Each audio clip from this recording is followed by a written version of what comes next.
আচ্ছা, এখন দেখো যেটা আমরা বলতেছি সেটা হচ্ছে কি, কোষের চলন আসলে দুই ধরনের হয়। তোমাকে যদি একদম সিম্পল দুই এক লাইনে বুঝাই দেওয়া যায় যে এটা মানে আসলে কি বোঝাচ্ছে একমুখী বহুমুখী চলন, ধরো এটা হচ্ছে আমার একটা কোষ, এই কোষের মধ্যে ধরো যে গহ্বর বড় আছে, ছোট আছে, অনেকগুলো আছে, অনেক ধরনের গহ্বর থাকতে পারে, একটা সেন্ট্রাল বড় গহ্বরও থাকতে পারে যেরকম আমরা উদ্ভিদ কোষের মধ্যে দেখি। ঠিক আছে, শুধুমাত্র কি একটা গহ্বরই আছে? অসংখ্য গহ্বর আছে। এখন কোন ক্ষেত্রে কোষের ভিতর যে তরলগুলো আছে এটা যদি একটা গহ্বরকে কেন্দ্র করে ঘুরে, বুঝতে পারছো? মানে একটা গহ্বর, এটা এই কোষের জিনিসপত্র এই একটা জিনিসকে ঘুরে কেন্দ্র করে ঘুরতেছে, ফ্লোটা হচ্ছে মানে যত ধরনের কোষীয় উপাদান আছে একটা গহ্বরকে কেন্দ্র করে ঘুরতেছে, এই জিনিসকে আমরা বলবো কি একমুখী চলন। কিন্তু যখন জিনিসটা র্যান্ডম হয়ে যাবে, র্যান্ডম কি রকম, কোষীয় জিনিসগুলো কিছু এটার পরিপ্রেক্ষিতে ঘুরতেছে, কিছু এই তোমার হচ্ছে যে গহ্বরের পরিপ্রেক্ষিতে ঘুরতেছে, কিছু এটার পরিপ্রেক্ষিতে ঘুরতেছে, এটা বলে র্যান্ডম। ঠিক আছে, নির্দিষ্ট না। এই জিনিসটাকে আমরা বলছি কি বহু চলন বলবো। তুমি এই জিনিসটা এইভাবে লিখে দিবা, আর কোনো কিছু নেই কোষীয় চলন বলতে। বুঝছো যে মেইন প্রাইম জিনিস কি, আমার কোষীয় চলন যদি শুধুমাত্র একটা গহ্বরের পরিপ্রেক্ষিতে হয়, বা আমার কোষের যে উপাদানগুলো আছে বা এলিমেন্টগুলো আছে এগুলো শুধুমাত্র একটা গহ্বর কেন্দ্র করে মুভমেন্ট করতেছে, এটা হচ্ছে একমুখী চলন। আর যদি মাল্টিপল গহ্বরকে কেন্দ্র করে ঘুরে তাহলে এটা কি হবে, বহুমুখী চলন। ঠিক আছে, এটা মনে রাখার একটা জিনিস। আসো এরপরে জিনিস আজকে আমাদের প্রাইম পড়া, সেটা হচ্ছে কি আমাদের কোষঝিল্লি।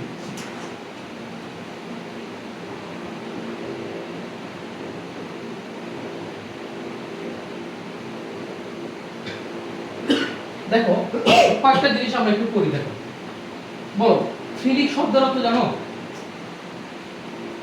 ফিলিক। আরেকটা আছে কি ফোবিক। ফোবিক মানে তো বুঝো,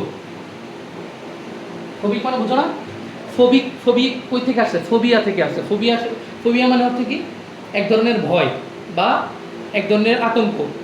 ঠিক আছে, বা এমন জিনিস যে জিনিস মানুষ হচ্ছে বা কোনো প্রাণী অ্যাভয়েড করার চেষ্টা করে। ঠিক আছে, তো ফিলিক মানে হচ্ছে কি পছন্দনীয়, পছন্দনীয়, আর এটা হচ্ছে কি ভীতিকর। এরপরে দেখো কোন একটা জায়গায় যদি তুমি দেখো কি পেরি শব্দের অর্থ, পেরি। ঠিক আছে, পেরি শব্দের অর্থ হচ্ছে কি এমন একটা জিনিস যেটা হচ্ছে কি বাইরে বেষ্টিত।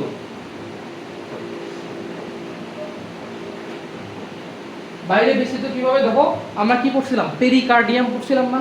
পেরিকার্ডিয়াম কি করে, বাইরে থেকে হৃৎপিণ্ডকে কিভাবে রাখে, আবৃত করে রাখে। বুঝতে পারছো? এই শব্দগুলো তোমার একটু লাগবে একটু পরে, এই জন্য লিখে রাখলাম যাতে তুমি অ্যাকচুয়ালি বুঝো। এখন আসো আমরা আজকে পড়বো হচ্ছে কি কোষঝিল্লি। কোষঝিল্লির বিভিন্ন ধরনের নাম আছে। ঠিক আছে, দেখি আর কোনো নাম জানো কিনা বলো তো আমাদের একটু।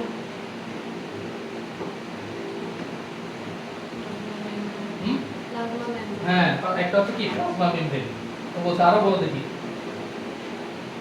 Plasma membrane. মেমব্রেন মানে তো বুঝো, মেমব্রেন মানে হচ্ছে কি পর্দা। প্লাজমা মেমব্রেন কেন বলছে তোমার, কিসের জন্য বলা হয়েছে প্লাজমা মেমব্রেন? হ্যাঁ, এর আরো আরো বলো, ভিতরে আরো কি আছে, আমার কোষঝিল্লির ভিতরে কি আছে, সাইটোপ্লাজম থাকে না, সেজন্য এটাকে কি নামে ডাকা হতে পারে, সাইটোমেমব্রেনও বলা হয়। হ্যাঁ, এরপরে বলা হয় কি প্লাজমা লেমা। বিভিন্ন নামে ডাকা হয়। এখন দেখবা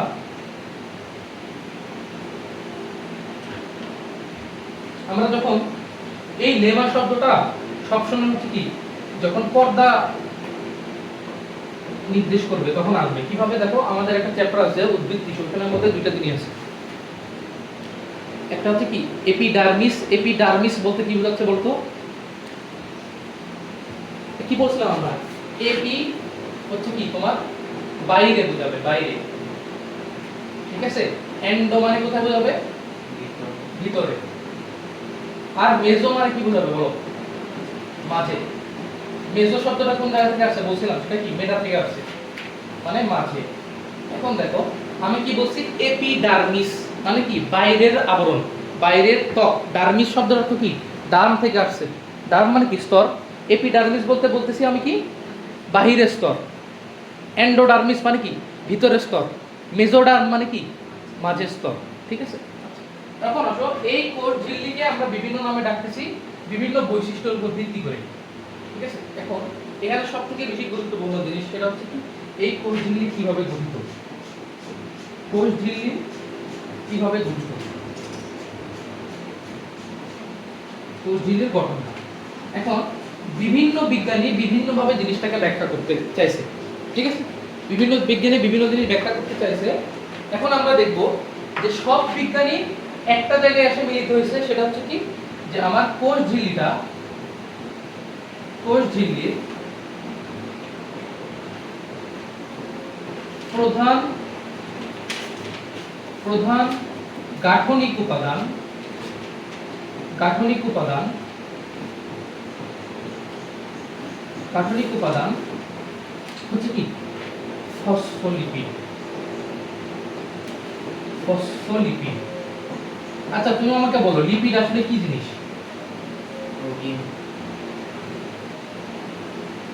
লিপিড কিভাবে প্রোটিন হয়? লিপিড আসবে কি কই থেকে? তেল চর্বি, তেল চর্বি, তারপর হচ্ছে কি স্টেরয়েড, এই জিনিসগুলো থেকে আসবে হচ্ছে লিপিড। প্রোটিন আসবে কই থেকে? অ্যামিনো অ্যাসিড থেকে। শর্করা আসবে কই থেকে? কার্বোহাইড্রেট থেকে, ঠিক আছে। এখন দেখো ফসফোলিপিড এই জিনিসটাকে তুমি যদি ভাঙো তাহলে কি কি পাবা? ফসফেট পাবা, আর কি পাবা? লিপিড পাবা। তো দেখো ফসফেটের সংজ্ঞা বলো দেখি, কি সংকেত বলো পারো?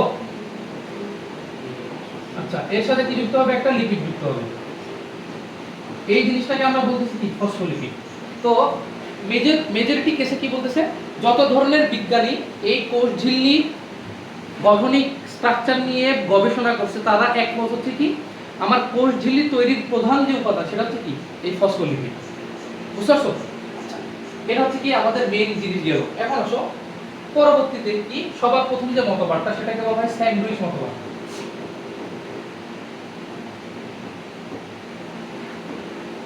স্যান্ডউইচ মতবাদ, ঠিক আছে। তো স্যান্ডউইচ মতবাদ কে দিছে? দুইটা বিজ্ঞানী, ড্যানিয়েলি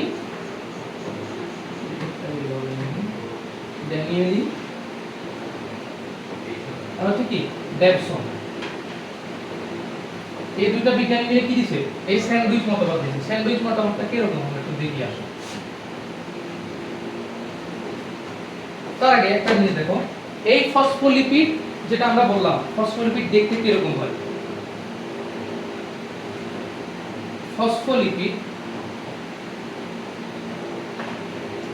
ফসফোলিপিড দেখতে কেমন হয়? এরকম হয়। বুঝতে পারছো? একটা মাথার অংশ থাকবে, একটা লেজের অংশ থাকবে। বুঝতে পারছো? এটা ফসফোলিপিড। এখন এই জিনিসটা নিচে রাখি। তো ওনাদের এই স্যান্ডউইচ মতবাদ অনুযায়ী কি বলছে উনি, দেখো কি বলছে।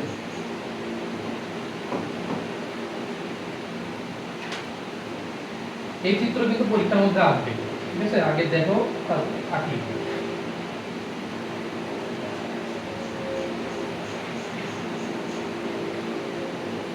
এই জিনিসগুলো দেখতেছো, এগুলো হচ্ছে কি আমার প্রোটিন, দুই পাশে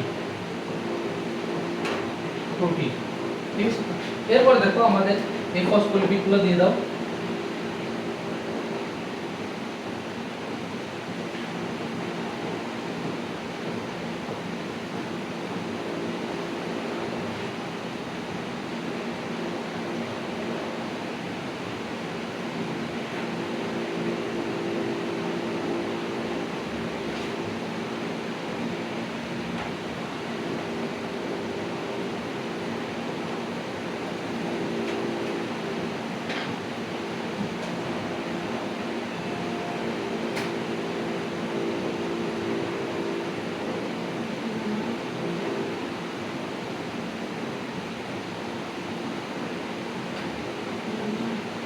দেখো এই জিনিসটা আমি এর মধ্যে রাখি দিছি, ঠিক আছে না।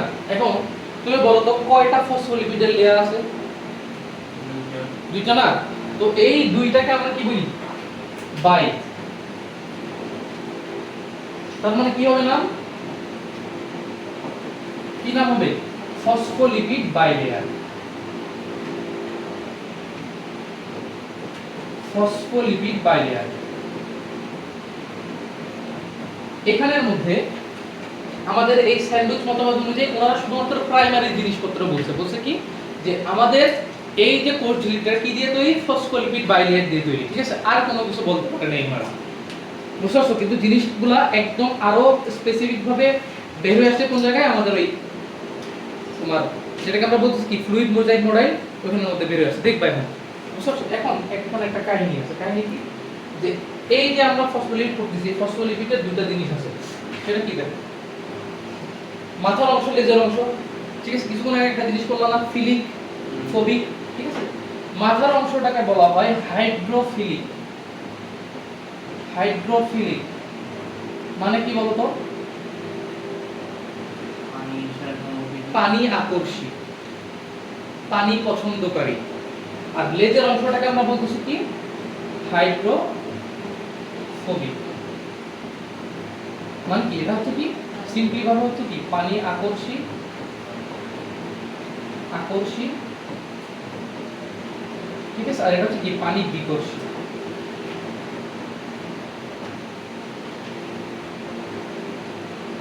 ঠিক আছে, এখন একটা জিনিস খেয়াল করো, এটা হচ্ছে কি আমার কোষ ঝিল্লি ওনাদের মতবাদ অনুযায়ী, এটা হচ্ছে কি কোষের ভিতরের অংশ, এখানে একটা গ্যাপ আছে, এরপর হচ্ছে কি আমার কোষ প্রাচীর, বুঝতেছো? এই কোষের ভিতরের অংশ, এই জায়গার মধ্যে পানি আছে না কোষের ভিতরে, এই জিনিসটার সাথে কোন অংশ যুক্ত দেখো তো, বুঝছো?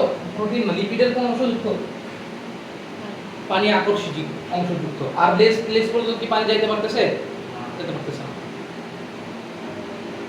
এই জিনিসটা এখন বোঝানোর দরকার আর কি, এই জিনিসটা তুমি বুঝো কিনা, যে দেখো পানি হচ্ছে কি এই মাথার অংশ যেটা হচ্ছে পানি আকর্ষী ওই পর্যন্ত যাইতেছে, কিন্তু পানি বিকর্ষীতে যাইতে পারতেছে না, লেজগুলো কি ভিতরের দিকে, ঠিক আছে, এতটুকু বুঝছো কিনা? বুঝছো? ঠিক আছে, তাহলে এই তোমার মতবাদের যেখানে শেষ। ওনারা কি বলছে, সিম্পলি বলছে কি ওনাদের এখানে একটা জিনিসই নোট করার মতো, যে আমার এই কোষ ঝিল্লিটা ফসফোলিপিড বাইলেয়ার দিয়ে গঠিত, এতটুকুই ওনারা বলছে, আর কোনো কিছু বলে নাই, ঠিক আছে? এখন সব মেন আমরা পড়ালেখা করব, সেটা হচ্ছে কি আমাদের fluid mosaic model.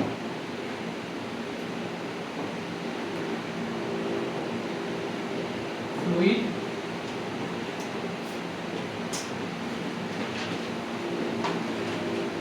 Fluid mosaic model,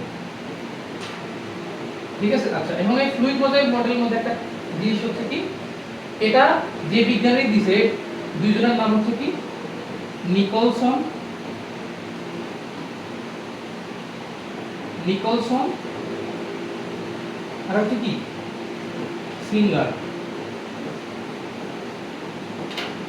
এই দুটো বিজ্ঞানী মিলে আমাদের এই ফ্লুইড মোজাইক মডেল দিছে। এটার অল্টারনেটিভ নাম কি বলছিলাম মনে আছে? বলো কি, আগে বলছিলাম একটু করে হবে। আরেকটা নাম কি আইসবার্গ মডেল, আইসবার্গ মডেল, ঠিক আছে? আচ্ছা, এইখানের ক্ষেত্রে আমরা লেখা শুরু করি, তাহলে ভালো করে বুঝতে পারবো।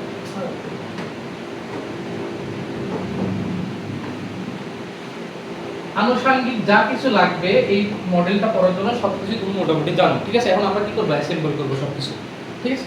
আচ্ছা, তো সবার প্রথমে কি করব, আমরা মেইন জিনিস জানি যে আমার একটা লেয়ার তৈরি হওয়ার জন্য, ঝিল্লি তৈরি হওয়ার জন্য আমার ফসফোলিপিড বাইলেয়ার লাগে।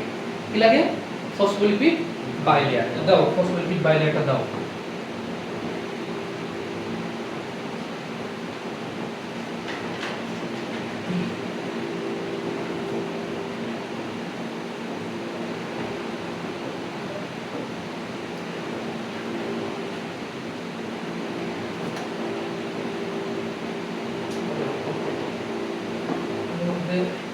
মাথা কাজ করে না।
এটা হচ্ছে যে আমাদের এই কোষ ঝিল্লির মোটামুটি একটা চিত্র, ঠিক আছে। এখন জিনিসটাকে যদি আমরা একটু ছোট করি ভালো করে বুঝতে পারবো।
দেখো পুরো জিনিসটা আমরা কি করলাম, এখন জিনিসটাকে ব্যাখ্যা দিই কি কি করলাম এখানে। দেখো এটা হচ্ছে কি কোষের ভিতরের অংশ, যেটাকে আমরা সাইটোপ্লাজম লিখে কোষ করলাম। এই কোষের ভিতরের অংশ আর কোষ প্রাচীরের মাঝখানে কি আছে বলো, এই জিনিস দেখতেছো এটা কি হচ্ছে আসলে, এটা হচ্ছে কোষ ঝিল্লি।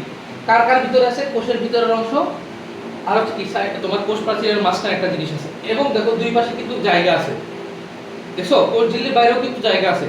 তারপর হচ্ছে কি আমার কোষ প্রাচীর, এটা হচ্ছে জীবিত অংশ, এটা হচ্ছে মৃত অংশ। কেন জীবিত অংশ বলতেছি এটাও বুঝবা, ঠিক আছে। ফ্রি ফ্লো অফ মুভমেন্ট বুঝবা কি কিভাবে এখানের মধ্যে পুরোটা দেখো, যদি এটা যদি পানি আকর্ষণ না হয় তাহলে এখান থেকে জিনিসপত্র এখানে বাইরে কেমনে যাইতেছে। প্রথমে তো আগে কোষ থেকে বাইরে হওয়ার জন্য ঝিল্লি থেকে বের হইতে হবে, তাই না? তারপর আমি কোষ প্রাচীর দিয়ে প্লাজমোডেজমাটা দিয়ে বের হবো। তো কিভাবে জিনিসগুলো হইতেছে দেখো। সবার প্রথমে দেখো আমার এই যে তোমার ফসফোলিপিড বাইলেয়ার যেটাকে আমরা বলছি, এই ফসফোলিপিড বাইলেয়ারে পানি আকর্ষী জিনিসটা কোন জায়গায় আছে, কোষের ভিতরের দিকে আছে, যেখানের মধ্যে আমার পানি কিন্তু মাথার সাথে লাগতেছে, লাগতেছে না? কিন্তু লেজের মধ্যে কি লাগতে পারতেছে? লেজের মধ্যে লাগতে পারবে না, কিন্তু লেজ হচ্ছে কি পানি বিকর্ষণ করে, ঠিক আছে। হলুদ যে অংশটা দেখতেছো এটা হচ্ছে কোষ ঝিল্লিকে ধরে রাখে, এগুলো হচ্ছে কোলেস্টেরল। হলুদ কালার দিয়েছি হচ্ছে কি কোলেস্টেরল। এরপরে কালকে একটা জিনিস করছো না, কি করছিলা? গ্লাইকোক্যালিক্স। এর মধ্যে কি কি ছিল?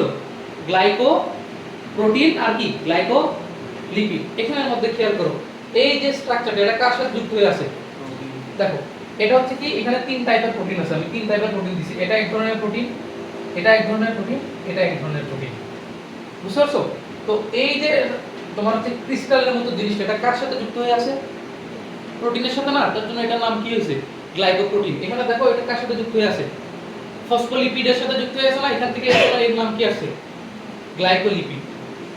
আনুষঙ্গিক জিনিসগুলো বুঝতে পারছো কিনা, দেখতে ফাইন্ড আউট করতে পারছো কিনা? এখন দেখো এখানে আমার তিন ধরনের প্রোটিন আছে, প্রোটিনগুলোর নাম আমি একটু লিখি। সবার প্রথমে নাম হচ্ছে কি ইন্টিগ্রাল প্রোটিন। এখন দেখো ইন্টিগ্রাল শব্দের অর্থ কই থেকে আসছে? ইন্টিগ্রাল শব্দ আসছে ইন্টিগ্রেশন থেকে। ইন্টিগ্রেশন মানে বুঝো? হ্যাঁ, ইন্টিগ্রেশন তোমাদের সামনে পড়তে হবে। ইন্টিগ্রেশন কার মধ্যে আছে? ডিফারেন্সিয়েশন এবং ইন্টিগ্রেশন কোথায় পড়বা? ক্যালকুলাসের মধ্যে পড়বা। হায়ার মেথা না, ক্যালকুলাসে পড়বা। হায়ার মেথা তোমার সাবজেক্ট। ক্যালকুলাসে ক্যালকুলাসকে দিছে নিউটন দিছে। কেন দিছে? ওই যে সূক্ষ্ম পরিমাপ করার জন্য, ঠিক আছে। এই ডিফারেন্সিয়েশন এবং ইন্টিগ্রেশন কাজে লাগায় দেখো কত ধরনের এলোমেলো জমি আছে, পরিমাপ করতে পারতেছে না। কিভাবে করতে? আমরা তো জানি কি যে আমরা পারি কি শুধুমাত্র কি আয়তাকার ক্ষেত্র থাকলে সমান্তরাল থাকলে আমরা বাইর করি। এখন যদি জমি এরকম হয় কেমনে বের করবা? বের করতে পারবা? তো এই জিনিসগুলো বের করার জন্য আসলে কি লাগবে? ক্যালকুলাস লাগবে। তো ইন্টিগ্রেশন শব্দের অর্থ দুইটা জিনিসকে যুক্ত করা, মানে ছোট ছোট অংশকে যুক্ত করা। এখন তুমি দেখো এই প্রোটিনটার নাম ইন্টিগ্রাল রাখার উদ্দেশ্য হচ্ছে কি এই জিনিসটা কোষের বাইরের সাথে কোষের ভিতরের একটা কি করতেছে? সংযোগ স্থাপন করতেছে। এই বড় যেটা দেখতেছো বেগুনি কালার, এটি কি করতেছে? কোষের ভিতরের অংশের সাথে কোষের বাইরের অংশে একটা কি করতেছে? সম্পর্ক স্থাপন করতেছে। এজন্য এর নাম হচ্ছে কি ইন্টিগ্রাল প্রোটিন, বুঝতে পারছো? এরপরের পরপরের প্রোটিনটা হচ্ছে কি লিপিড সম্পৃক্ত, মানে এটা লিপিডের সাথে যুক্ত হয়ে আছে না, দেখো তো কাজ লাগে আছে না, এজন্য এটাকে বলে কি লিপিড সম্পৃক্ত। লিপিড সম্পৃক্ত, লিপিড সম্পৃক্ত প্রোটিন। এগুলো হচ্ছে সব প্রোটিন আমার, লিপিড সম্পৃক্ত প্রোটিন। লাস্টেরটা কি আমাদের, এই যে জিনিসটা দেখতেছো এটাকে বলা হয় পেরিফেরাল প্রোটিন বা বাহ্যিক প্রোটিন। এই প্রোটিনটা কি করতেছে, এই প্রোটিনটা মূলত কোষের ভিতরে এনজাইম হিসেবে কাজ করে। এটাকে বলতেছি আমরা কি, বা পেরিফেরাল প্রোটিন। ঠিক আছে, নাম কি বলতেছি, পেরিফেরাল।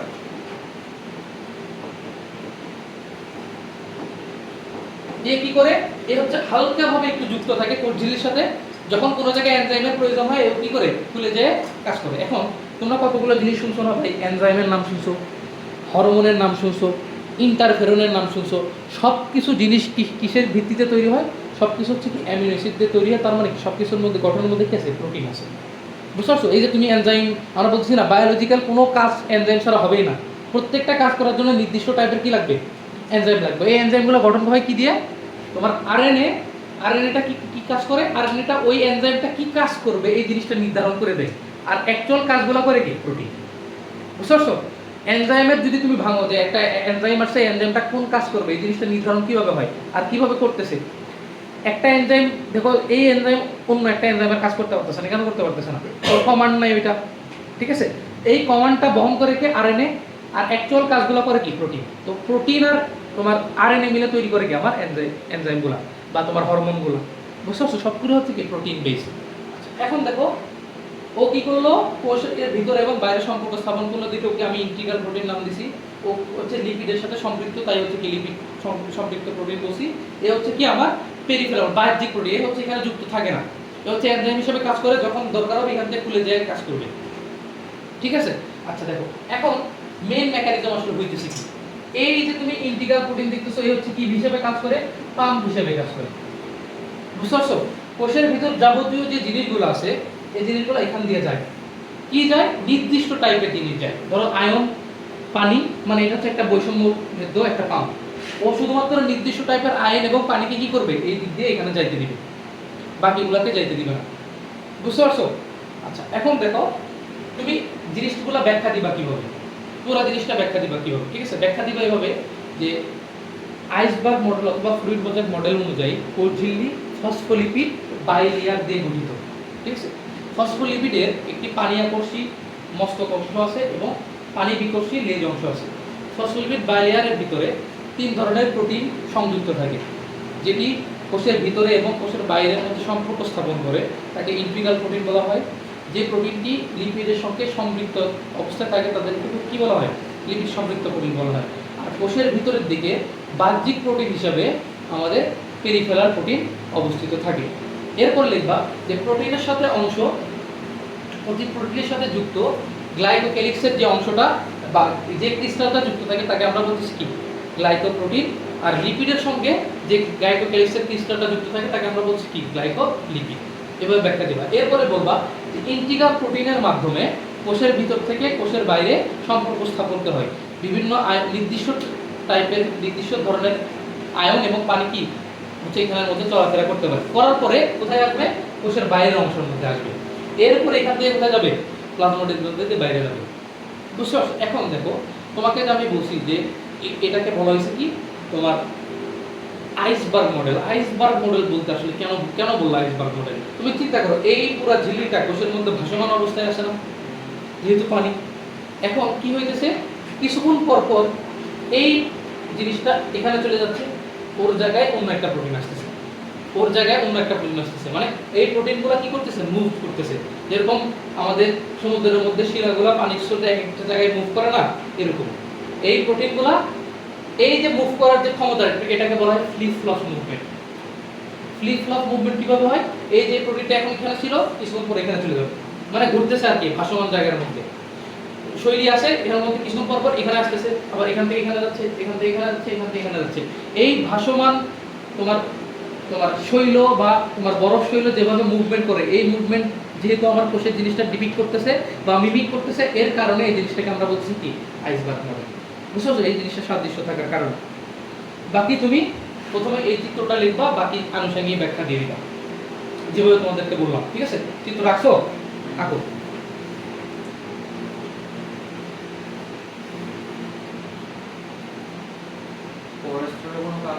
হ্যাঁ, কোলেস্টেরলের জিনিসগুলোকে ধরে রাখছে। আমার এই ফসফোলিপিড গুলাকে ধরে রাখছে।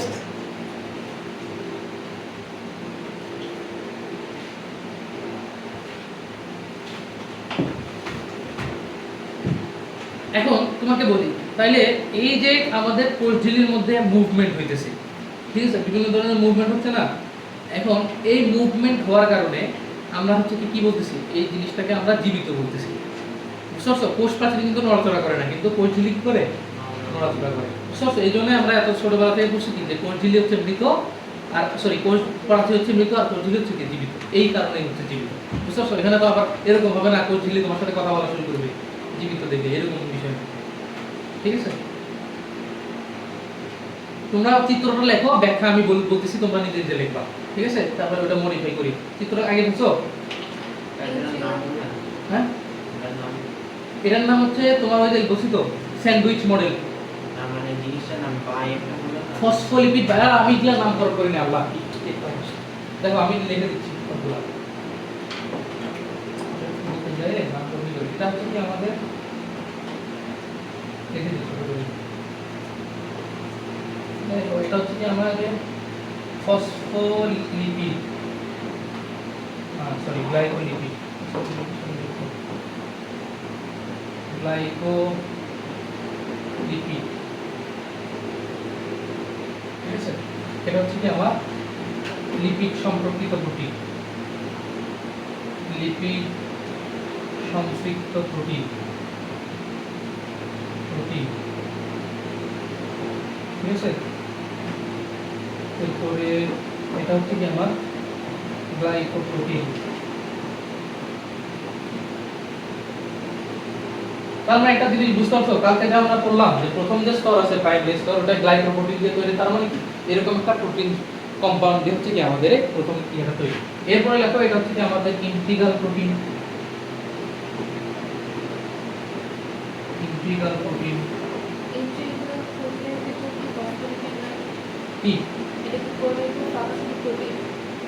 ফসফোলিপিডের জায়গার মধ্যে আমার ইন্টিগ্রাল প্রোটিনটা আছে না, ওর ভিতরে ফসফোলিপিড নাই। ঠিক আছে, ওই মানে তুমি এই যে জিনিসটা কিভাবে দেখো, এটা তো এখানের মধ্যে তো বোঝা যাচ্ছে না। তোমাকে আমি 3D চিত্র দেখালে বোঝা যাবে কি, এর চতুর্দিকে ফসফোলিপিড আছে, ঠিক আছে, মাঝখান দিয়ে আমার কি গেছে, এই ইন্টিগ্রাল প্রোটিনটা গেছে। দাঁড়াও, এটা 3D তে যদি তুমি দেখো, এখানে তো 2D তে বোঝা যাচ্ছে না, এটা হচ্ছে এরকম টাইপের আছে। বুঝছো, চতুর্দিক দিয়ে আমার ফসফোলিপিডটা আছে, এটা তো তোমার এইভাবে চিত্র মানে কাটছো মাঝখান দিয়ে। দাঁড়াও তোমাকে দেখাই দাও, এর মধ্যে হয়তো আছে, এটা আগে উঠে নাও, তারপর আমি দেখা গেছে। এটা হচ্ছে কি আমাদের পেরিফেরাল প্রোটিন, পেরিফেরাল প্রোটিন, ঠিক আছে, পেরিফেরাল প্রোটিন। এরপর এটা হচ্ছে কি আমাদের কোলেস্টেরল,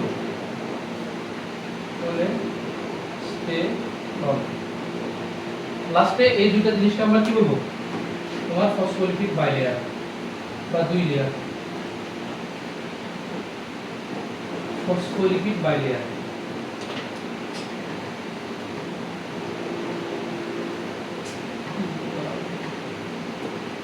ফসফোলিপিড বাইলেয়ার, বাইলেয়ার, ঠিক আছে।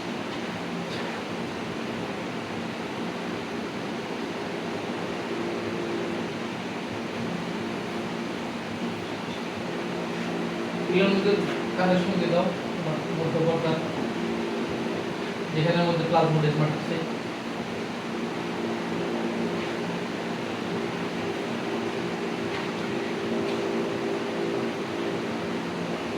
তুমি কি সবকিছু স্কেল দিয়ে লেখো নাকি? আমার একটা ফ্রেন্ড আছে, এখন আহসানুল্লাহ ইউনিভার্সিটিতে পড়ে, ও সেম সব কিছু স্কেল দিয়ে লেখে। কি জন্য, মানে তুমি কি নর্মালি মাত্রা দিতে পারো না, এই জন্য নরমালি লিখতে পারি, স্পিডে লিখতে পারি, স্কেল দিয়ে তাড়াতাড়ি হয়ে যায়, আর বেশি। হ্যাঁ।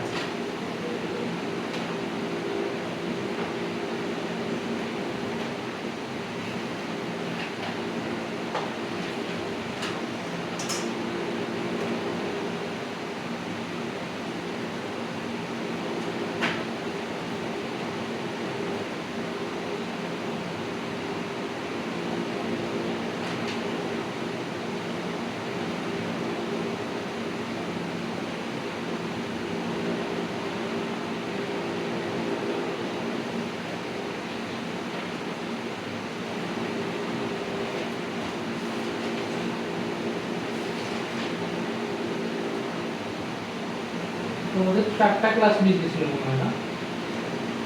ঠিক আছে, কিভাবে বলবো?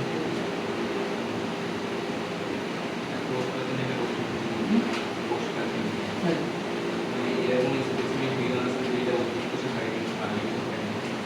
হ্যাঁ, অবশ্যই রিজন আছে। তুমি রিজন জানতে চাইছো যে কেন কোষ প্রাচীর আছে উদ্ভিদে আর প্রাণীতে কোষ প্রাচীর নাই? দেখো, কোষ প্রাচীর থাকার উদ্দেশ্য কি কি জানো? কোষ প্রাচীর কোষের মধ্যে থাকে উদ্ভিদের খাদ্য স্টোর করার জন্য। বুঝতে পারছো? এই যে তুমি আর আমি স্ট্রাকচার দেখতেছি না, সবগুলো সেলুলোজ মিলুলোজ সবকিছু, এগুলা পরবর্তীতে কি কিসে রূপান্তরিত হয়? স্টার্চে রূপান্তরিত হয়। বুঝতে পারছো? উদ্ভিদের কি আলাদা কোনো অঙ্গ আছে যার মধ্যে খাদ্য সংরক্ষণ করা যাবে? স্ট্রোমা মানে তো পাতা। পাতার মধ্যে তো খাদ্য সংরক্ষিত থাকে, তার মধ্যে খাদ্য উৎপন্ন হয়, স্টোর তো থাকে না। আর আরেকটা স্ট্রোমা একটা আছে, সেটা হচ্ছে কি আমার পাতা, আর একটা স্ট্রোমাটা আছে সেটা হচ্ছে কি আমার ওই কি বলে পত্ররন্ধ্র। এখন যেটা তোমাকে বললাম যে উদ্ভিদের কোনো স্পেসিফিক কোনো অঙ্গ নাই, বুঝতে পারছো? তো ও কি করে কোষের সাইডে সাইডে এই স্টার্চ রূপে আমার কি রাখে? খাদ্য জমা রাখে। কিন্তু আমাদের ক্ষেত্রে দেখো, আমাদের ক্ষেত্রে কোষ প্রাচীরের প্রয়োজন নেই। কি জন্য? আমাদের খাদ্য রাখার জন্য আলাদা একটা অঙ্গ আছে। কোন অঙ্গ? লিভার। ও কি করে আমাদের শরীরের মধ্যে প্রয়োজনীয় লিভার রিজার্ভ যে খাদ্যগুলো আছে এগুলো কি রাখছে? গ্লাইকোজেন হিসেবে তোমার লিভারের মধ্যে রেখে দেয়। বুঝছো? এই জন্য তো আমাদের নাই। আর যদি আমাদের মধ্যে কোষ প্রাচীর থাকতো তাহলে আমাদের শরীরে এরকম হইতো না। কিরকম হইতো বলো তো? শক্ত হইতো। এখন তুমি যদি ঘাটে দেখতে চাও যে এরকম কিছু মানুষ আছে পৃথিবীতে বিরল রোগ নিয়ে, যাদের শরীরের হাত পা কিরকম গাছের মতো, মানে কি গাছের মতো বাকরের মতো হয়ে গেছে এরকম মিউটেশনের কারণে। মিউটেশন কখন হবে? যখন তোমার ডিএনএ এর মধ্যে এলোমেলো হয়ে যাবে। কিভাবে এলোমেলো হতে পারে? এমন একটা কোনো শক্তি দিয়ে তোমার ডিএনএ এর মধ্যে ক্রস করছে, যেটার কারণে কি ডিএনএ যে হেলিকগুলো এগুলো হচ্ছে কি? হ্যাঁ, রেডিয়েশন। সবথেকে বড় বিষয় হচ্ছে কি? রেডিয়েশন। তুমি রেডিয়েশনের মধ্যে গেলে তোমার ডিএনএ কে একদম ছিন্ন বিচ্ছিন্ন করে দিবে। এখন শরীরে তো তোমার হিল করবে না, ধরো আগের মতো আর কি আগের স্ট্রাকচারে ডিএনএটাকে আর সাজাতে পারবে না। ফলে কি হবে? ভেরিয়েশন হবে, মিউটেশন হবে। তখন দেখা যাবে কি তুমি এরকম সুস্থ ছিলা, এরকম এই যে তোমরা যদি গুগলে যা সার্চ দাও যে হিরোশিমা আর নাগাসাকিতে পরবর্তী পর্যন্ত যে মানুষগুলো হয়েছে ওরা খুবই বিকৃত, দেখা যায় 2-3টা চোখ আসে গেছে, এরকম শরীর বাঁকা হয়ে গেছে। ঠিক আছে? কিসের জন্য হচ্ছে? ওই বোমের মধ্যে যে রেডিয়েশন ছিল, এই রেডিয়েশন ওদের কি বাবা মা দাদাদের উপর পড়ছে, এখান থেকে পরের প্রজন্ম কি হয়েছে? এরকম বিকৃত জেনেটিক ডিসঅর্ডার নিয়ে ওরা জন্মগ্রহণ করছে। বুঝতে পারছো? দেখলে বুঝতে পারবে অনেক অনেক মানে কি ট্র্যাজিক, কিন্তু তারপরে এখন শিক্ষণীয় জিনিসের জন্য তো পড়া লাগবে। ঠিক আছে? এরকম আরেকটা হচ্ছে, সেটা হচ্ছে কোন জায়গায়? চেরনোবিলে। এখন হচ্ছে কি চেরনোবিলে কিন্তু মানুষ থাকে, কিন্তু ওরা রেগুলার কি করে? রেডিয়েশন চেক আপ করে যারা এখানে কাজ করতেছে। তুমি চিন্তা করো পৃথিবীর এমন একটা পারমাণবিক কেন্দ্র যেখানের মধ্যে তোমার শুধুমাত্র রেডিয়েশনটা ঢাকার জন্য, এই ধরো যে এইখানের মধ্যে একটা বিল্ডিং আছে, এই বিল্ডিংটা ধরো আমার রিঅ্যাক্টর ছিল, এই রিঅ্যাক্টরটা সুন্দরভাবে 100 বছরের জন্য পুরোপুরি সিল করার জন্য, এতটুকু একটা জায়গা সিল করার জন্য তোমার $3 বিলিয়ন প্রয়োজন। চিন্তা করো, সব থেকে হাই গ্রেডের পুরো সীসা, ঠিক আছে, কংক্রিট দিয়ে এটা বানাইছে যাতে রেডিয়েশন ভিতরে যতটুকু সম্ভব কি হয় এটাকে প্রোটেক্ট করা যাতে না বের হয়ে আসে। বুঝতে পারছো? তাহলে এই জিনিসটা কত এরকম আমাদের আমাদের দেশের মধ্যে পারমাণবিক চুল্লি স্থাপন করার পুরো কট্টর বিরোধী আমি। এখানের মধ্যে যদি কোনো কিছু 19-20 হয়, বাংলাদেশ অর্ধেক নাই হয়ে যাবে, সত্যি অর্ধেক নাই হয়ে যাবে। মানে বিস্ফোরণ হবে না, কিন্তু মানুষের বসবাসের অযোগ্য হয়ে যাবে। বুঝতে পারছো? মানে পুরা উত্তরবঙ্গ, বিশেষ করে তারপরে মধ্যবঙ্গ, ঢাকা, নারায়ণগঞ্জ, এই এলাকাগুলো পুরো হচ্ছে কি হয়ে যাবে? রেডিও অ্যাক্টিভ হয়ে যাবে যদি কোনো কিছু হয়। ঠিক আছে? যদিও এখন তোমার RMKB যে রিঅ্যাক্টরগুলো আছে এগুলা এখন মনে করো যে মানে জিনিসটা চেঞ্জ করছে ওই রাশিয়ার ওই বিস্ফোরণের পর থেকে। বুঝতে পারছো? তোমরা রিঅ্যাক্টর করো না 9-10-এ? রিঅ্যাক্টরের মধ্যে কি কি ছিল? ওই যে কন্ট্রোল রড করছো না? কন্ট্রোল রড, ফিউল রড করছো না? ফিউল রড কি আসলে? ফিউল রড কোনগুলো থাকে? ফিউল রড হচ্ছে কি ইউরেনিয়ামের রড। আর কন্ট্রোল রড কি? কন্ট্রোল রড আগে কিভাবে ইউজ করতো? গ্রাফাইট ইউজ করতো। ঠিক আছে? এখন গ্রাফাইটের কারণে বিস্ফোরণ হয়েছে দেখে গ্রাফাইট এখন ইউজ করে না। আর এটা হচ্ছে মডারেটর। মডারেটর মানে হচ্ছে কি ও হচ্ছে বিক্রিয়ার গতি বাড়ায় দেয়। মডারেটর হিসেবে আসলে আগে গ্রাফাইট ইউজ করা হতো, এখন কি করা হয়? পানি হিসেবে ইউজ করা হয়। মানে কুলিং এজেন্ট এবং মডারেটর দুইটা পানি রাখছে যাতে বিস্ফোরণ হওয়ার কোনো চান্স না থাকে। যদিও আগে থেকে অনেক উন্নত, কিন্তু তারপরেও তো ওরাও তো হচ্ছিল যে রিঅ্যাক্টর মেল্টডাউন হওয়ার তো কোনো ওয়ে নাই।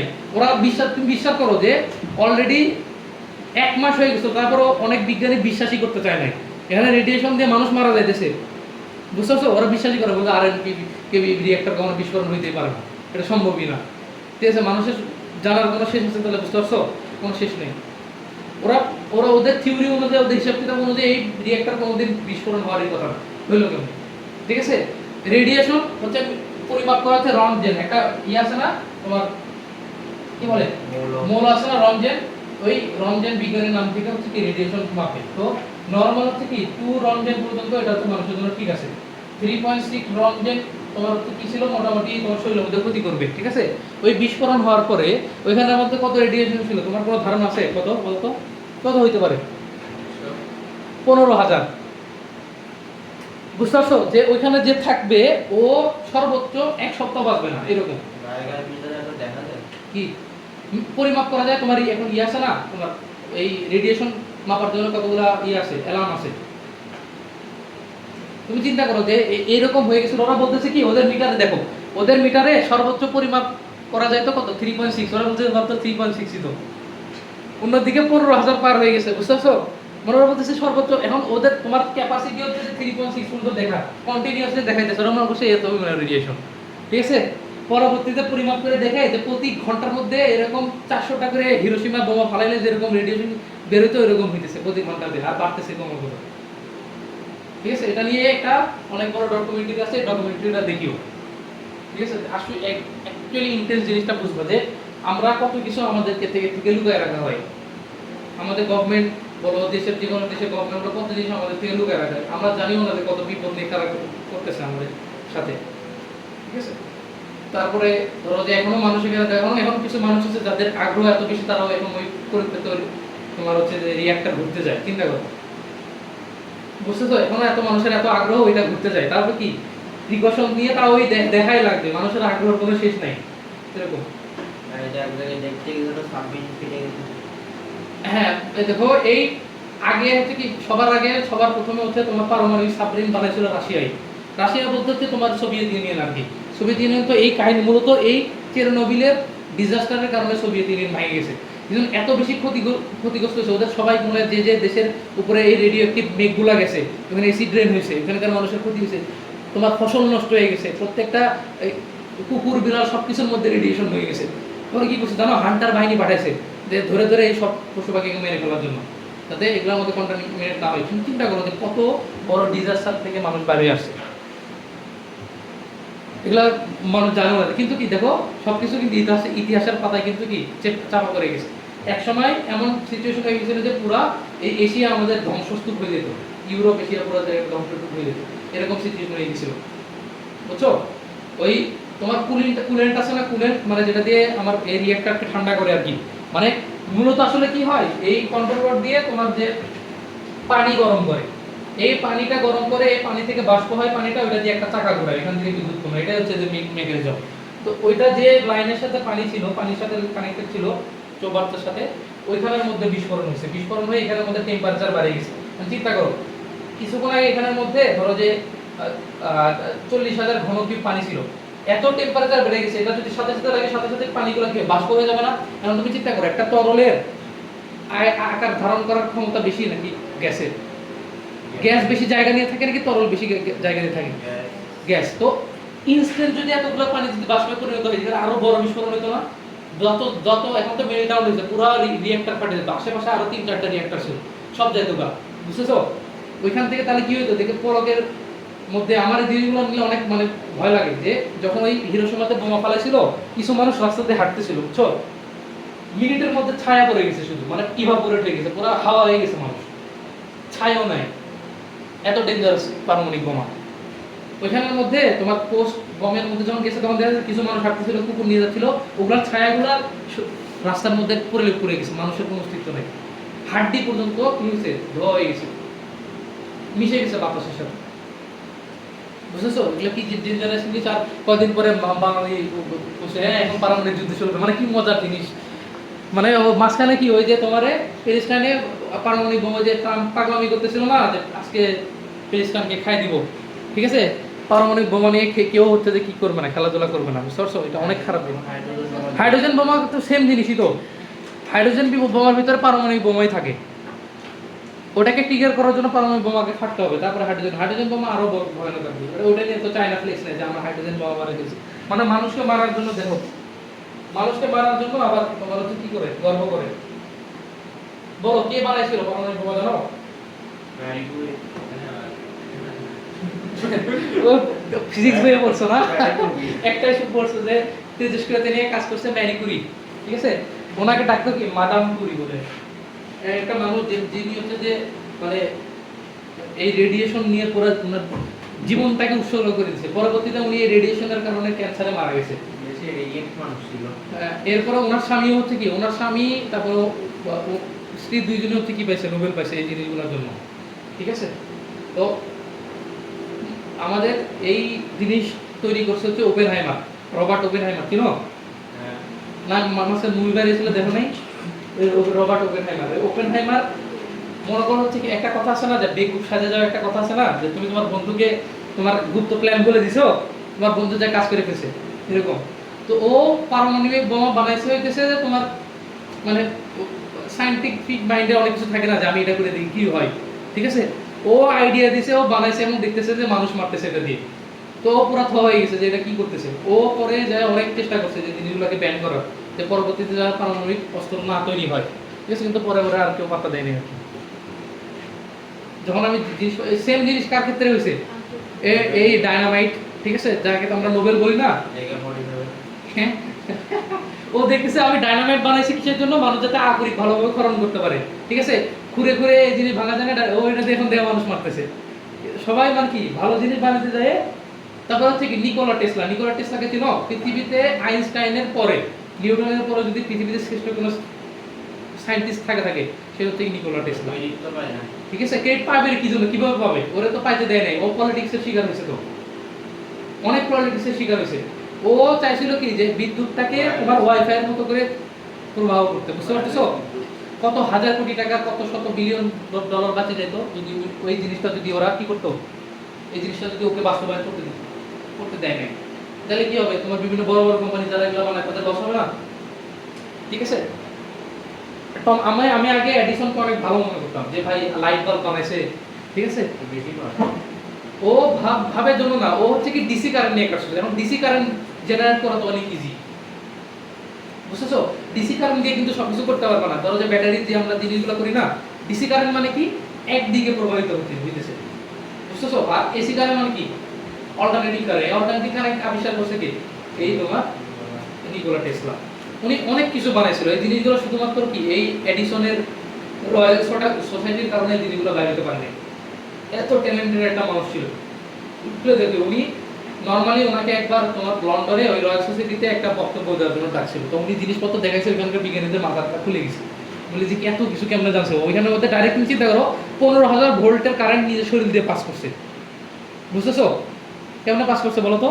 কি জন্য? যদি একটা তুমি যদি ইলেকট্রিসিটি যদি ভোল্টেজ অনেক হাই রাখো, তাহলে ইলেকট্রিসিটির প্রবাহ মানে তুমি যদি ভোল্ট হাই রাখো, ভি হাই রাখলে কি তোমার আয়ের জিনিসটা আয়ের জিনিস হচ্ছে কি অনেক কম হিসাবে হচ্ছে কি প্রবাহিত হয়। কিভাবে? এই যে আমাদের এক জেলা থেকে আরেক জেলায় বিদ্যুৎ পরিবহন করতেছে না, এগুলো অনেক বেশি ভোল্টে থাকে, কিন্তু কারেন্ট প্রবাহ কম থাকে। ভোল্ট বেশি থাকে, কারেন্ট প্রবাহ কম থাকে, এর জন্য কি হয় তোমার কারেন্টগুলো ওয়েস্ট হয় কম, বুঝছো? এই জিনিসগুলো উনি দেখাইছে। তো তারপর হচ্ছে টেসলা কয়েল, এই যে আমাদের ইয়ার উপর কতগুলো রিং দেখো না চাকতির, এগুলো টেসলা কয়েল। এই টেসলা কয়েলগুলো ওনার নাম থেকেই আসছে, উনি আবিষ্কার করছে জিনিসগুলো। তো দেখো ভালো মানুষের কদর তখনই হবে যখন ভালো মানুষ হওয়া লাগবে, নিজের জন্য স্ট্যান্ড নেওয়ার মতো শক্তিশালী হতে হবে, নাহলে হবে না। এরপরে হাইড্রো ইঞ্জিন, এগুলো তো জানবাই তোমরা। হাইড্রো ইঞ্জিন মানে পানি শক্তিকে কাজে লাগে ইঞ্জিন মারেছে। এগুলো জিনিস কোনো কিছুই বাইরে আসতে দেয় না। কেন আসতে দিবে? দিলে হাজার হাজার যে তোমার ফুয়েল ইঞ্জিনের কোম্পানি আছে, ধরো যে বড় বড় গাড়ি কোম্পানি আছে, ওরা ওদের ব্যবসা চলবে। তো এগুলো পলিটিক্যাল শিখে হলে তুমি কি করবো? পলিটিক্যাল শিখে হলে তুমি আর দেখবে তুমি আস্তে করে গায়েব হয়ে গেছো, তোমার কোনো খোঁজই নেই। বাসার মধ্যে বসে থেকে টিভি দেখতেছো, হঠাৎ করে একজন আসবে বলে আপনার আমার সাথে যেতে হবে, ঠিক আছে? গেলা আর ফিরে আসলো না, এরকম কোনো কিছু বানান নিজের মধ্যে রাখবা আর কি। তুমি যত বড় দায়িত্ব পাবা তোমার রেসপন্সিবিলিটি বাড়ে যাবে তত। হ্যাঁ, কি বলবো? তুমি তুমি তুমি তোমার নিজে তুমি যদি খেলা বুঝে থাকো, ঠিক আছে, তাহলে এখানে বলার তো আর কোনো কিছু নাই, ঠিক আছে না? তুমি একটা জিনিস খেয়াল করো যে একটা টিম 105 মিনিট খেলার পরে কোনো একটা অ্যাটেম্প নিতে পারে না, এটা জানা সত্ত্বেও যে স্পেন জার্মানি এরা হচ্ছে কি করে পায়ে বল রাখে খেলে, ওদের থেকে বল নেওয়া অনেক কঠিন। এই জিনিসটা জানার পরও ও যদি আগে স্ক্যালোনি যদি আগে ট্যাকটিক্স ফলো করে যদি খেলায় তাহলে এটা কার দোষ? আর সবসময় মেসির উপর নির্ভরশীল, মেসি হয়ে গেছে এখন বুড়া ভাই, ঠিক আছে, রোনালদো হয়ে গেছে বুড়া, ওদেরকে এখন তুমি টিমের ড্রাইভার দিলে হবে না। ওরা ধরো সর্বোচ্চ তোমার টিম স্পিরিটটা হাই করে রাখতে পারবে। আগের খেলা দেখো, খালি পায়ে বল দাও না, জাল মাল ছিঁড়ে ফেলাইতো, ঠিক আছে। আর বাস্তবিক তুমি দেখো নাই তো মনে হয়ে গেল এক একটা শুট মানে জাল ছিঁড়ে বল বাইরে হয়ে গেছে, এরকম আছে। তো ওদেরকে তো তুমি এখন আর ওরকম করাতে পারবে না, এখন তোমার ইয়াং প্লেয়ারের উপর নজর দিতে হবে। ওদের যা করার ওরা ফুটবলকে দিয়ে গেছে, এখন ওদেরকে ধরে লাভ নাই। এখন তুমি বাইরে করে দেখো, একটা আর্জেন্টিনা আলভারেজ বাদ দিয়ে আরেকটা প্লেয়ারকে তুমি দেখাও যে হচ্ছে যে একটা ভালো ক্লাবে খেলে, যার 4 বছরে অনেক বেশি হাই পারফরমেন্সিং এর কোনো রেকর্ড আছে, দেখাও আমার একটা দেখাও, যে কোনো একটা প্লেয়ারকে দেখাও। তোমার এমি মার্টিনেজকে নিয়ে তোমরা অনেক মাতো না যে ভাই কি সেভ দিল, ওরে গুলি করে, গুলি মানে বুঝো তোমরা, আমরা যেটাকে বলে পচায়, যেটাকে বলে প্রিমিয়ার লিগ ওরে পচায় ডাইরেক্ট। ও অ্যাস্টন ভিলা ক্লাবের খেলে হয়ে খেলে, তো এখানের মধ্যে ও গোল খাইতে খাইতে ও পুল থাকে না, বুঝেছো। ওয়ার্ল্ড কাপের মধ্যে 2 দিনের খেলা দেখে ওরে একদম মাথায়, ও হচ্ছে সর্বোচ্চ যে ভালো গোলকিপার আছে এদের কাটা আসবে না। তো সেটা বললাম, তুমি আমি বলি না, আমি আর্গুমেন্ট করি না কিছুর জন্য, তুমি তার সাথে আর্গুমেন্ট করবা যে তোমার সম লেভেলে জানে, ঠিক আছে না। ধরো যে তুমি আর আমি একটা জিনিস আর্গুমেন্ট করছি, তার মানে কি তোমারও এটা অনেক নলেজ আছে, আমার না, তখন আর্গুমেন্ট হবে। কারণ যে জানেই না, যে হচ্ছে বায়াস, তার সাথে আমি কেন কথা বলবো? ঠিক আছে, তোমাকে তোমার যারা খেলা দেখে অধিকাংশ 90% যা বলবা যে আমাকে এই রুলটা একটু বুঝিয়ে দিতে, বলতে পারবে না। কেন গোল বাতিল করছে বলতে পারবে না, শুধু একটা জানে যে অফসাইড, অফসাইড কেন হয়েছে, কিসের কারণে অফসাইড হইলো, ঠিক আছে। এক জায়গায় বলতে কি রে ওইখানে তো বলে বাড়ি মারলো, তো পড়ে গেলো, ফাউল দিল না, আরেক জায়গায় হচ্ছে যে লাগার সাথে ফাউল দিল, কেন দিল, কোন রুল বুকে আছে, কি আছে, কি হইলো বুঝলো না, ঠিক আছে। অনেকজন চিন্তা করো, আমার ফ্রেন্ডস অনেকজন আছে চিন্তা করো, পোস্ট করছে যে কি রে ইংল্যান্ড আর ফ্রান্স বের হয়ে গেল না, ওদের মধ্যে আবার কিসের ম্যাচ হচ্ছে, লিটারালি এই কথা বলছে, চিন্তা করো। ওরা বলতেছে ওরা না বাদ হয়ে গেল, ওদের আবার কিসের ম্যাচ,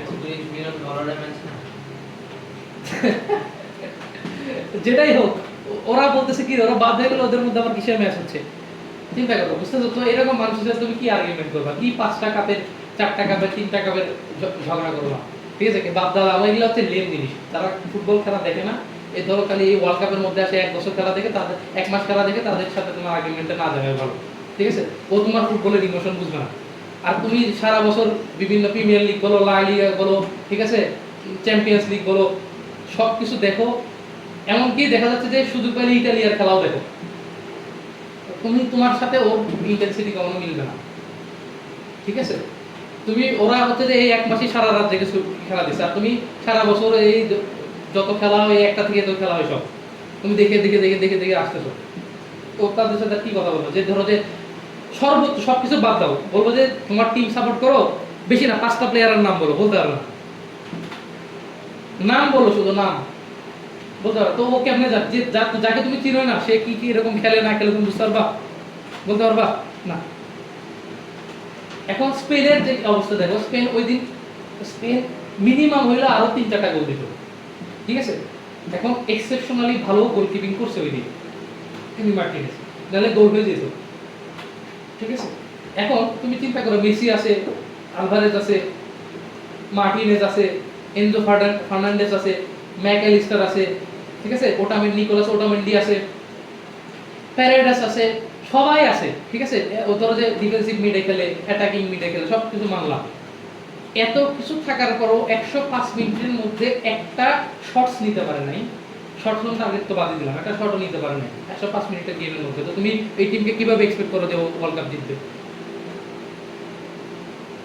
বলো তুমি বলো। গত 5টা বিশ্বকাপের সব থেকে ওয়ার্স্ট ফাইনাল হয়েছে কি, এই তোমার 26-এর গল, বুঝতে পারছো কি জন্য? পুরো খেলাটা ওয়ান সাইডেড হয়েছে, পুরাই ওয়ান সাইডেড। তুমি দেখো এর থেকে থার্ড প্লেসের ম্যাচটা অনেক বেশি ইন্টারেস্টিং ছিল, কিছুক্ষণ পর পরে গোল দিতেছে, কিছুক্ষণ পর পরে গোল দিতেছে, বুঝতেছো। এরপরে অনেকজন হচ্ছে কি দেখো বলতেছে কি কিরে ভাই মেসি 8টা গোল দিল, 4টা অ্যাসিস্ট করছে, তার মেসিকে ইয়া দেয় নাই কেন, গোল্ডেন বল কেন দিল না? গোল্ডেন বলের রুল তুমি জানো যে গোল্ডেন বল কেন দেওয়া হয়, এটাও তো জানো না। তারপর আমি যে বলতেছি যে ওই যে কুবার্সি যাকে হচ্ছে ইয়াংগেস্ট প্লেয়ার দিল, লামিনকে কেন দিল না? কোনো একটা রিজনে দেয় না লামিনকে, কুবার্সিকে দিছে। হ্যাঁ হ্যাঁ, শুধুমাত্র বয়সের জন্য না, শুধুমাত্র বয়সের জন্য না, বয়স কাউন্ট হয় হচ্ছে কি তোমার সর্বোচ্চ 6 মাসের যদি টাইম থাকে। আরো কাহিনী আছে, আরো কাহিনী হচ্ছে কি তোমার খেলা। আর রদ্রির পায়ে কত বল ছিল জানো? সব থেকে বেশি বল কন্ট্রোল করছে ও মিডে, সব থেকে হাইয়েস্ট মিনিট অফ টাইম হচ্ছে কি বল কন্ট্রোল করছে, গোল দেয় নাই কোনো, অ্যাসিস্টও করে নাই, কিন্তু কি বল কন্ট্রোল করছে, প্লে মেক করছে, এই জন্য ও গোল্ডেন বল করছে। গোল্ডেন বল দেওয়ার উদ্দেশ্য ওইটাই, যে সবসময় যে তুমি ওয়ার্ল্ড কাপের মতো একটা প্লেসের মধ্যে নিজের পায়ে কতক্ষণ বল ধরে রাখতে পারতো, সেটা অনেক বড় বিগ ডিল। ঠিক আছে, মিডফিল্ডের মধ্যে বল ধরে রাখা অনেক কঠিন, তো এই জন্য রদ্রিকে গোল্ডেন বলছে, শুধুমাত্র গোল দেওয়ার কারণে না। গোল তুমি ভালো বেশি দিলে তাহলে তোমার গোল্ডেন বুট দিত। অনেকজন বলছে কি মানে যারা এগুলা দেখলে সেজন্য কি তুমি এরকম মানুষ যে হচ্ছে নিয়ম নীতি জানে না ফুটবল, তার সাথে তুমি আর্গুমেন্টে কেন যাবো? আমার কথা হচ্ছে সেটা, ঠিক আছে? ওর সাথে তুমি যে জানেই না তার সাথে আর্গুমেন্টে যা বোকামি না। তো আমি বলবো স্পেন যে এরকম প্রথম হাফ টাইম খেলা দেখে আমি বুঝতে পারছি যে আজকের এই ওয়ার্ল্ড কাপটা হচ্ছে কি স্পেন ডিজার্ভ করে, জিতুক না জিতুক পরের ব্যাপার, ডিজার্ভ করে কি জন্য ওরা এরকম খেলা দিছে, বুঝতে পারছো? এরপরে তুমি যদি বলো 22 সালের ওয়ার্ল্ড কাপ, 22 সালের ওয়ার্ল্ড কাপ মধ্যে দেখছো কি অবস্থা হয়েছিল? পোলাপান তো ধরে নিছে যে জিতে গেছে আর্জেন্টিনা, এরপরে কি হয়েছে দেখছো? সবাইকে উঠাই ফেলেছে, খালি কারা রাখছে? 3 মিনিটের দেশ, 3 মিনিটের মধ্যে সবার অবস্থা খারাপ করে ফেলছিল। অনেকজন বলছে কি গ্রিজম্যানকে কেন উঠে ফেলতেছে, এগুলো তো ভালো ভালো করে কেন উঠে ফেলতেছে? ওরা তো জানে যে কারে উঠাইতে হবে, কারে নামাইতে হবে, নামাইতে হবে। তোমার যদি বেঞ্চ ভালো না হয় তুমি ওয়ার্ল্ড কাপ জিততে পারবে না। আমি বলবো বেঞ্চ কি ভাই, ঠিক আছে? বলবো বেঞ্চ কি আবার? বেঞ্চ মানে যারা তোমার রিজার্ভে প্লেয়ার থাকে, ঠিক আছে? একটা প্লেয়ার 90 মিনিটে একই ইন্টেন্সিটিতে খেলতে পারবে না, তো তোমার কি করতে হবে? প্লেয়ার এক্সচেঞ্জ করতে হবে, উঠাইতে হবে, নামাইতে হবে। তো নামা তখন তুমি এরকম রিলায়েবল প্লেয়ার লাস্টের 20 মিনিট অনেক অনেক বেশি হচ্ছে কি গুরুত্বপূর্ণ। এই টাইমের মধ্যে তোমার সবচেয়ে রিলায়েবল প্লেয়ারকে নামাইতে হবে, যে হচ্ছে কি খেলার মোড় ঘুরে দিতে পারে। এরকম বেঞ্চ লাগবে না, তো তোমার সর্বোচ্চ দেখা যাবে যে 20-25টা ভালো প্লেয়ার লাগবে এরকম। এরপরে ধরো যে এই আর্জেন্টিনা ব্রাজিলের মারামারি এগুলো দেখে দেখে আমি ভাই বিরক্ত। এগুলা হচ্ছে যে বললাম তো যে অ্যাকচুয়ালি লজিক্যাল কোনো মারামারি নাই, শুধুমাত্র এগুলা করে বাংলাদেশে মারামারি মারে ফেলতেছে ভাই। চিন্তা করো, ওরা জিতুক না জিতুক আমাদের কি কোনো লাভ আছে? 14 জন মারা গেছে। তোমার কি বিদেশে টাকা পাঠাবে আমারে বলো, নাকি তোমার এসে খাওয়াবে বিরিয়ানি? পাগলামিতে একটা লিমিট আছে ভাই, ঠিক আছে না? যাদের দেশে ওগুলো হইতেছে তারাই এখানে মারামারি করতেছে না, আমাদের এখানের মধ্যে মারামারি করে মাথা টাথা ফালায় ফালায় ফেলতেছে। পোলাপানের পাগলামি দেখলে আমি মানে অবাক হয়ে যাই, এত পাগলামি। অনেকজন কই দিত দেখলাম নিউজে নিজের বাপরে বাদ দিয়ে দিয়েছে, বলে যে আমার বাপ মেসি। চিন্তা করো যে একটা মানুষ কতটুকু বিশুদ্ধ মস্তিষ্ক হইলে এই কথাটা বলতে পারে। ভাই অনলাইন ক্লাসগুলো কবে দিবেন? আরে আমি হচ্ছে আপলোড দেওয়ার সাথে দিয়ে দিব, সব আপলোড দেওয়ার সাথে লিঙ্ক দিয়ে দিব, মানে প্লে লিস্ট করে করে, ঠিক আছে? আচ্ছা, অনেক কথা বললাম। আচ্ছা ভাই, তো বলবেন আপনি নোট করবেন কিভাবে? মাঝে মধ্যে কিছু বাদ পড়ে যায় ক্লাসে।